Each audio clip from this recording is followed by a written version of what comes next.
नमस्कार, मैं रवीश कुमार। जहां धुआं होता है वहां आग भी होती है और दिल्ली की सत्ता की गलियों में इन दिनों इतनी धुंध छाई है कि सच सामने आते आते आंखों में जलन होने लगती है।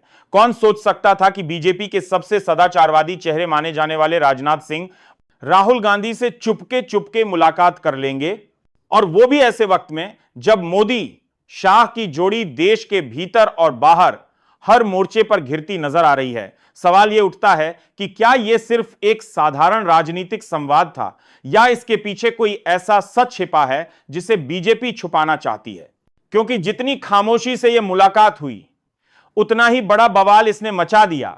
बीजेपी के गलियारों में चर्चा है कि यह मुलाकात कहीं पार्टी की गिरती साख और मोदी जी के कमजोर होते प्रभाव का संकेत तो नहीं।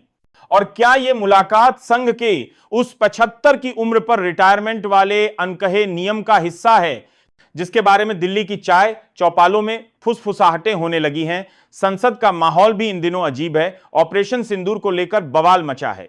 बताया गया कि हमारी सेना पाकिस्तान के 22 ठिकानों को निशाना बनाने के लिए पूरी तरह तैयार थी, लेकिन अचानक ऑपरेशन रोक दिया गया और फिर अमेरिकी राष्ट्रपति डोनाल्ड ट्रंप सामने आए और बोले, सीज फायर मैंने करवाया। संसद में राहुल गांधी गरजते हैं।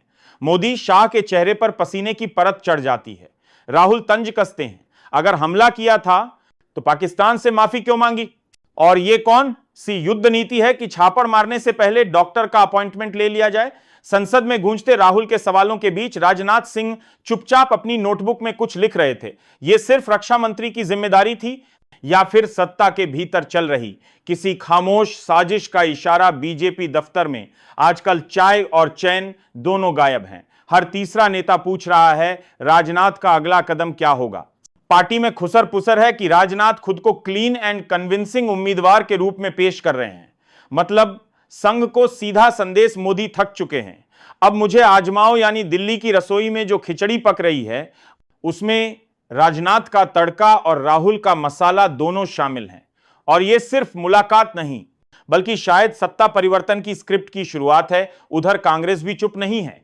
प्रियंका गांधी भी बैक चैनल वार्ताएं कर रही हैं। अंदर की खबर है कि प्रियंका ने एक मीटिंग में खुलकर कहा, अब आरएसएस से डील करने का समय आ गया है। यानी खेल बाद सिर्फ संसद में नहीं, संघ के दफ्तरों में भी चल रहा है। नागपुर से खबर है कि एक वरिष्ठ प्रचारक ने बैठक में कह दिया, चेहरा बदलना होगा, नहीं तो विचारधारा भी डूब जाएगी। बीजेपी दफ्तर